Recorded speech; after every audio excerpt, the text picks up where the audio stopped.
So as you may or may not know, I am one of the few people in the world that never sat down to watch Smallville. As I got more and more into comics over the years, I always told myself I was gonna go back and watch it, but I just never did. Long story short, I finally sat down to watch the show. To be completely honest, I only intended to watch the pilot episode so I could make a video essay on it, but then I found myself having a little bit of fun with the show, so I figured why not watch the entire first season, then give my review on it. So here it is, a Smallville season 1 review from a person who didn't watch Smallville growing up. How this is gonna go, I'm gonna get into the things that I liked and things that stood out to me, and then I'm gonna get into some things that I didn't like so much, and then talk about the finale and what I thought about the season as a whole at the end. And so let's get into the good stuff. See, I'm a DC Comics fan, so I've always liked the character of Superman, but as iconic as he is, I don't remember too many iterations outside of the animated series version of the character where I just really loved him. So needless to say, when I first started watching this series, I was expecting nothing more than a cringe fest. I was expecting a pretty bland protagonist that I didn't feel much for. And I was also expecting a lot of those CW-isms that I've seen in all their other shows to run rampant throughout this series. But I gotta say, man, I was pretty pleasantly surprised. Like in this show, Clark is a good person, but he's not perfect. He's a flawed individual who deals with real emotions, whether it be being in love with Lana Lang, even though he knows she has a boyfriend, or when the dirty cop threatens his family, Clark admits that he's extremely upset and he really highly considered and thought about killing the guy. And most hilariously of all, as soon as my boy Clark figured out he had x-ray vision,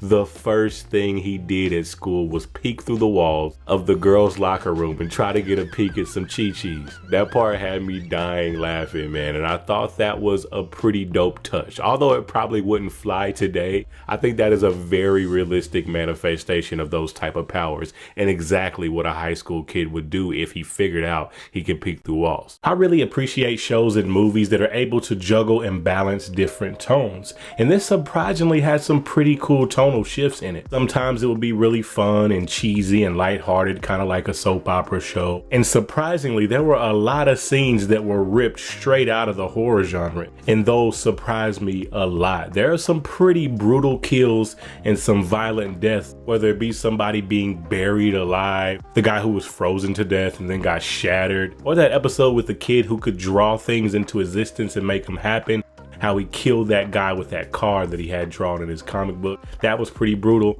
And the episode where they figured out the coach had powers and was a bad guy, and the guy got in the car and he was trying to burn him alive, I thought that was pretty freaking brutal. And I'm all for that. That really surprised me, especially due to this really lighthearted overall tone. I also like the slow cook of Lex Luthor. Now, I was a little worried when we got introduced to Lex in the first episode. I just usually don't like when TV shows and movies draw our hero and villain close to each other in the beginning. It usually turns out pretty bad, but I actually enjoyed it here. Now, I know Lex eventually becomes bad, but I thought it was actually going to happen in this first season, but it looks like they're really gonna slow cook this thing over multiple seasons, and I'm not mad at that. I like how he's not just evil for the sake of being evil. Also, there were some characters from the first couple episodes that fell into that stock character pile for me. I'm glad that over the course of the season they were really worked out and fleshed out to become actual real characters. Well, everyone except Clark's best friend, he still felt kind of one-dimensional, but everybody else got a really good makeup.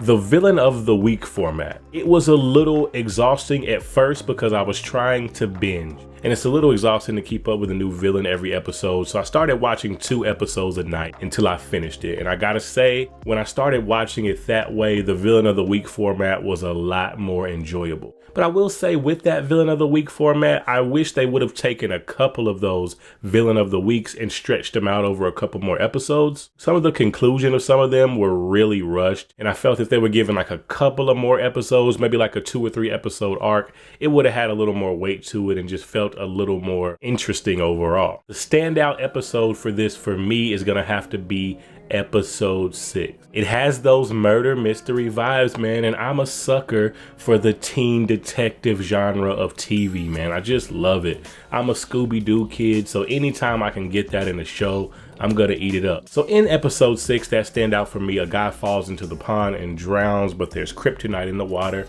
of course. We're definitely going to get to that later, by the way. And he drowns, so he gets his powers, and his powers make him become younger. When this guy was younger, he just so happened to be a little deranged and a serial killer. Usually the trope of the audience knowing information before the heroes do doesn't work for me, but it really worked here. Like, we know his murder pattern as the audience, but it was pretty fun seeing Clark and Chloe and the gang figure it out as the episode went along. And also, man, this episode had the witchcraft. I love when DC comics or comics in general start to get weird, dealing with those mystic arts and stuff, man. And this episode was packed full of that. The witch lady that could tell the future, man, I was all for that. She was extremely ominous and creepy. I loved how she was used to build tension in this episode. This was Lex at his sneakiest. He was really on to Clark's trail. And he definitely has more moments down the line where he becomes more unhinged, but this was the first episode where you really start to see him kind of unravel. He was a dog with a bone and he could not let it go.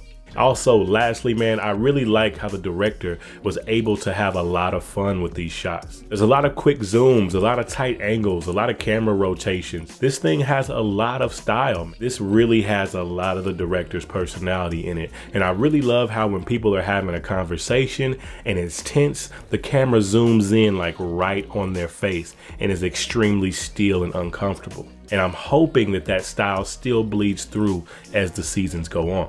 But all right, let's get into the things that I felt were a little iffy or I didn't like so much. The main thing that I just find a lot iffy and just really hard to buy into is how some of the villains get their powers. I think I would be able to accept it a little more if it was dove in depth to more and explained more. But as of right now, it just seems like people get powers at random and it's pretty happenstantial. It's like some people have to basically go and have a near-death situation and then their powers blossom. Then there's a girl who ingests the kryptonite and then her powers blossom, even though it's implied that she's been ingesting these same plants for a while now, but it just now starts to happen. It just seems really random and not really explained thoroughly. I would have appreciated it a lot more if it was. It's not a huge deal and it didn't throw my enjoyment off of the show, but it was something that really bugged me the longer I watched it and the more villains that kept popping up. It just seems to be everywhere the story needs it to be at the time, and I thought they got a little bit lazy at times with how people stumbled across this stuff. But to talk about those powers on a positive note, I do like how Clark just being on Earth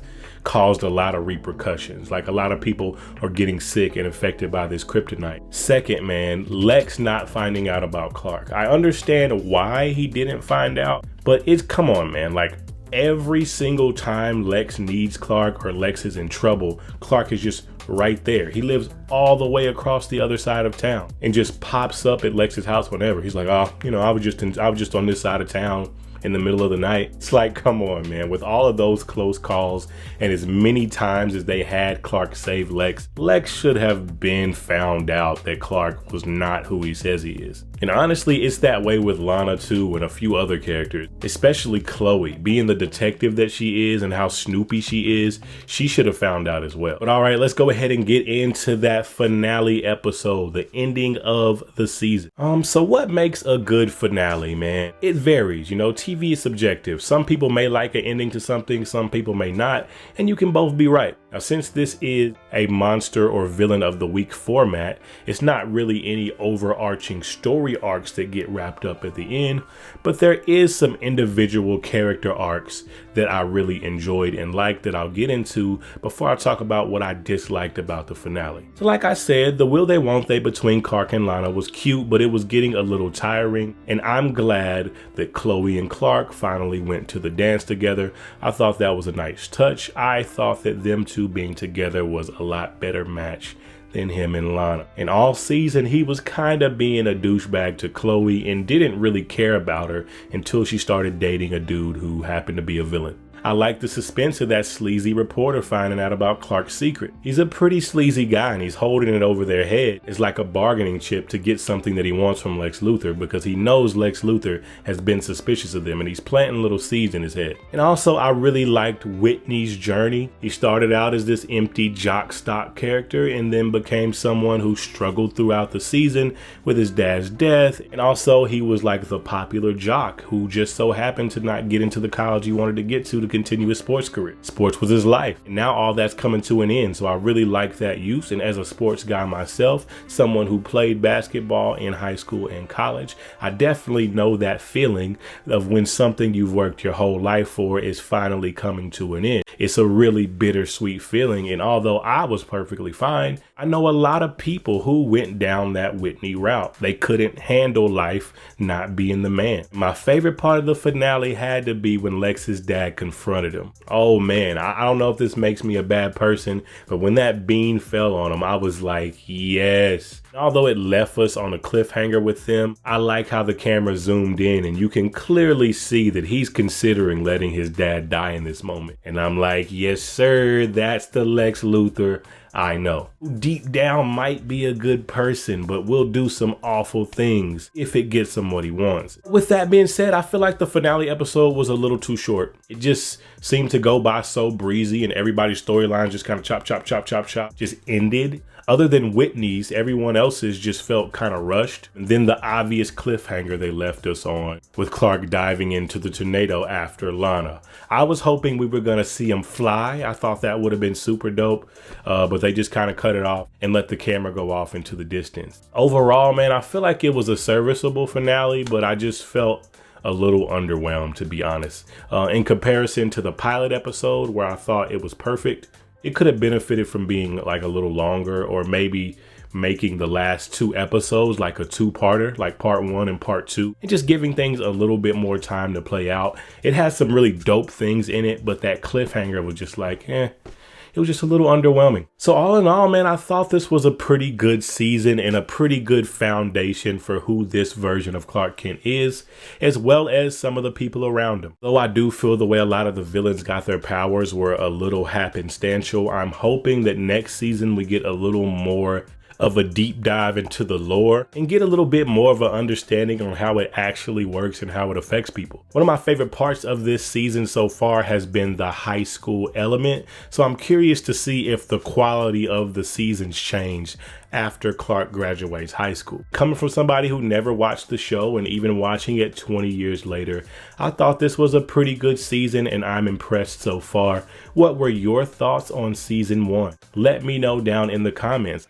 Smallville Season 1 was a fantastic introduction to the character. I think that it set what would be the foundation for so many TV shows that came after. Basically, in this season, we were introduced to Lex Luthor in his youth. Shown Clark developing his powers. Clark is dealing with having these abilities, having to keep them from his friends, having to keep them from the love of his life. The best thing about the Smallville TV series is that it showed us who Clark Kent is, other than just showing us Superman like how the other animated movies and shows do. I think Smallville is a fantastic representation of what Superman means. It's fun and it's horror-y and it's a bit different, but it still has the fundamental aspects of Superman in there. Of course, the CGI was not good back then, but overall the series was great. John Glover as Lex Luthor's father, Lionel Luthor, is really amazing and fun. It's just all around a really great first season. There's so many people out there that don't like Superman. More often than not, it's because they don't really get him. And if they want to get him, watch Smallville.